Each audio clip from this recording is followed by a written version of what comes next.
What's going on, my little piglets? It's your BFF Pork Chop here, and I'm coming at you with entry number 29. We're almost there. Entry 29, which makes it June 29th, 2023. Hope everybody had a fantastic Thursday and that you're raring to go for your Friday tomorrow. I actually thought it was kind of cool that we're going to end this on a Friday night. I thought that was actually pretty cool. But regardless, today was just a run-of-the-mill day. Well, not really. It was a little busier than usual, wouldn't you say, at work today? Yeah, a little busier than usual. Didn't get out till about 5. I clocked out at 5 o'clock, and then she said, "What are you hungry for?" I said, "Pizza." So we went and got Domino's, and did not regret my decision at all. Um, the only thing that they screwed up on is they didn't do her pizza square cut again, which she gets the gluten-free crust, but she likes it the square cut because she feels like she gets more of an accomplishment, and she, just makes it actually does look cooler when you eat the square cuts instead of the triangular slices. It's easier to eat. I don't care that it looks cooler. It's easier to eat. Well, Venus and Mars. I think it looks cool, and she says it's easier to eat, and maybe we're both right. So, um, honestly, then I came home and recorded and edited and queued episodes 13, 18, and 19 of San Andreas. 19, I know I've said this before, 19 is going to be the longest one to date. 19 is over 2 hours long, which is a miracle because it was over 3.5 hours and I cut it down to 2 hours. So, I don't know how I do it, but I do it somehow. But yeah, every week it seems like oh well, this installment's the longest. This installment's the longest. No, no, no, no, no. This one is probably going to be the longest from here on out, unless the final installment goes a lot longer than I think it's going to go. That's probably going to be it. So if you get past that 19 hump, 20 all the way to 33 should be pretty woo. So just giving you a heads up. Today's movie question was, what is a movie that you think was adapted well from a book? Or vice versa. A book that was adapted to a movie well. I said Secret Window. I actually read Secret Window. It's actually called Secret Window, Secret Garden, by Stephen King. It's one of his short stories. And they made it into Secret Window with Johnny Depp and all that. And there are a few details, obviously, that are left out from the movie that was, from the book translated to the movie. That happens. My wife can attest to that because Harry Potter. There's so many key factors and side stories and stuff like that that don't make it into the film that are in the book. And even she's like, "What the hell? Where's that? That's amazing. Why didn't they have that storyline? Why didn't they have that storyline? Or that secret society? Why isn't that in there?" And so I was going to say one of the Harry Potter movies, but I'm like, they all kind of are missing key moments from the books into the movies, which is understandable because you're taking a 3, 4, or 500 page book and trying to condense it to like an hour and a half, 2 hour movie. Shit's going to get left out. That's not the problem. But the question was who I thought did it well. I do remember the ending from the book to the movie of Secret Window is totally different. But I watched the movie, and then for class, we actually were given a prompt to compare and contrast a movie and a book. This was my seventh, I think it was in 7th grade. It was like, take a movie that's based off a book and compare and contrast. And that's what I did, and I think I actually got an A on the assignment because I'm like, yeah, so this is how it's different, and it was actually really cool. And I kind of caught myself out because it is a short story, so it was only like a couple hundred pages. So I was very proud of myself, but I kind of caught myself. It was kind of a cop out because it was like, it's just a short story. It's not like I'm reading, It, or one of his other bigger books. It's Secret Window, Secret Garden. But the TikTok was a green screen that I used from Home Alone. So that's all I'm going to say is Home Alone. And Trontasia actually asked me a question last night. So Trontasia, I greatly appreciate you, buddy. He asked me, what would you have loved to invent that's already been invented? And man, I could go on a tangent. I could go on a list. I could try to find 1,000 things. Honestly, I think it would have been cool as hell to be the first person to be like, you know, there's just so many things. It was a really good question. I've been thinking about it all day since I read that yesterday. Um, anything from, the popcorn machine to the first cell phone ever made to the first car ever made, like, that just stuff like that. And you can go all the way to the invention of the fucking wheel if you wanted to. It's just really cool things like that that I mostly think about. And if I could invent something and take credit for it and get the residuals and stuff like that, I would have loved to have been the first person to be like, "Hey, look, this thing's called an iPhone," because I was actually reading something today. It's a Facebook page that I like. It's called Ice. I think it's called Ice Cold or Freezing Cold Takes is what it was, and it was an article, a headline from 2007 that said the iPhone is going to fail. The iPhone's not going to do well. It's gonna fall flat. And here it is, 2023, and we're on like iPhone like 13, 14, you name it.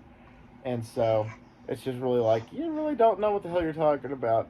And most people just, they talk out of their asses and they hope that they're right, but sometimes they're wrong and they actually have egg on their face about it. So, but I think probably the iPhone, and obviously I'd still be alive in 2007 when that was invented, so I was 15 years old. Be the first a 15-year-old to invent the iPhone. That'd be kind of cool. But yeah, Trontasia, thank you so much for that question. That was a great question. I greatly appreciate the enthusiasm and the participation for sure.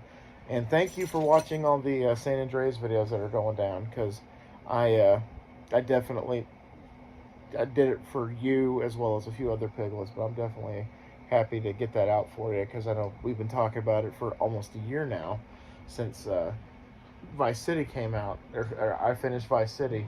It's like, all right, San Andreas is next, and you're talking about, oh, I love San Andreas, I love the time period, I love this, I love that. And I'm like, yeah, man, San Andreas is definitely really freaking awesome. Actually, I did a little bit of intel research today. I keep rubbing my eye because I feel like there's something in the corner of it. Sorry. Um, but the next thing that I'm going to do is the freight on the trains in San Andreas. And I've never done it before. I think I did it once by accident. Like I was like, I wonder if I can steal a train. And I stole a train. I think I derailed it. And I was like, oh, well, that didn't work. And I was like, what's this timer for? Like, what's going on? But you have a certain time limit to get from one stop to the next, one stop to the next, one stop to the next. And then you go, I think, 5 total for level 1 and 5 total for level 2. So you got to do 10 total stops. And it literally just, I think, circles the map and it goes all the way back to the beginning. And so I'm looking up things like, okay, what's the top speed that I can get away with? When should I start braking to get to my next stop, like a smooth stop? So I did a little bit of research on that, a little bit of a little practice. We're talking about practice. And so I hope that goes over well.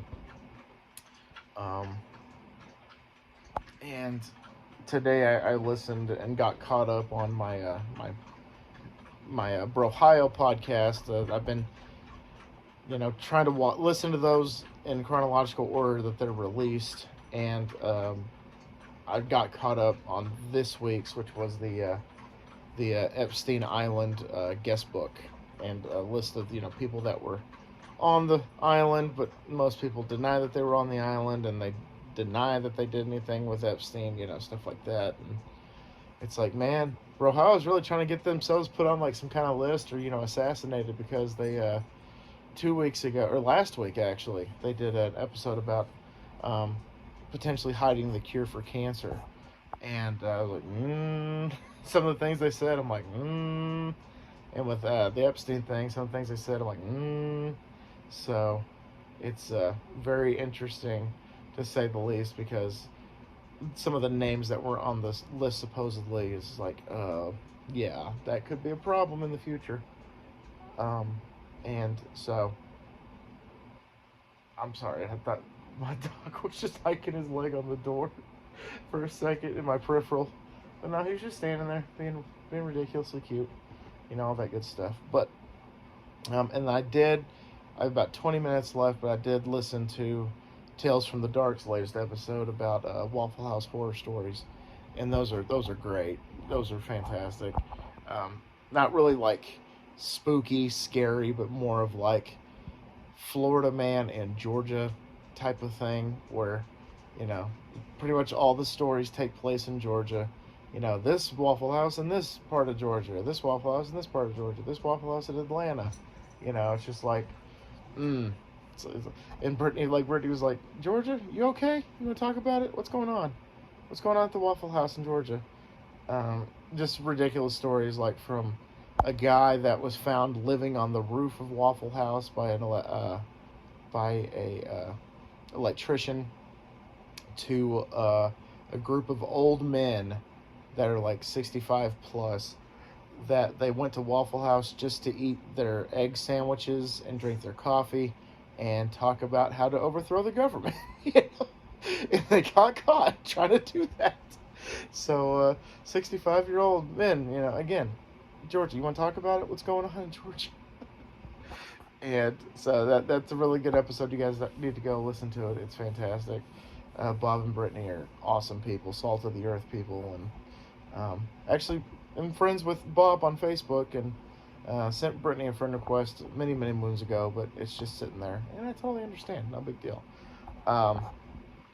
But yeah, that's what I did today, was got caught up on my podcast, and I still have to go I got to go to like the back catalog for Tales from the Dark, because I haven't listened to them since they answered my question on the listener story episode, which was 9.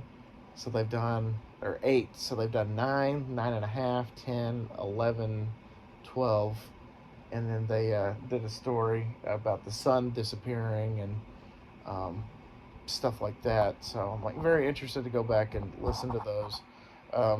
Since I've, for a while I don't listen to podcasts. I listen to music mostly, or I watch watch a really cool video on YouTube and just let it play in the car speaker, and just obviously not pay attention to the video, but just listen to the audio like a podcast. So that's how I do that. Other than that, I really got nothing else for you guys. Like I said, we got one more day to go tomorrow. 30 days have just flown by, and really, really excited. But every single year I do this, I get really sad when it's the last one, and that's tomorrow. And I just hope that you guys have enjoyed this, and I hope that you guys have, learned something, or talked about something you wanted to talk about, or just came to just kill some time. If I'm, you're way out of boredom, I greatly appreciate it. That's for sure. Just like one of my subscribers one of my piglets was talking about how, like I said before, he bought $120 worth of Chinese food, and him and his friends were gonna watch it like a movie night. Watch that Grand Theft Auto San Andreas installment that night, and that's just really cool to hear. That's really cool to talk about. And I guess if I need to say anything else before I go watch the latest food review. The poll actually, I think, just went live a few minutes ago for next week's food review. So if you guys want to go vote on that, it's going to be a doozy. It's going to be a big one. It's going to be a hard one, to say the least. So go do that as well. And thank you all so much once again for dropping by. I greatly appreciate y'all. And always remember, my little piglets, Colin Porkchop loves y'all the mostest. Y'all take it easy, guys. And I will talk to you tomorrow. Bye, guys.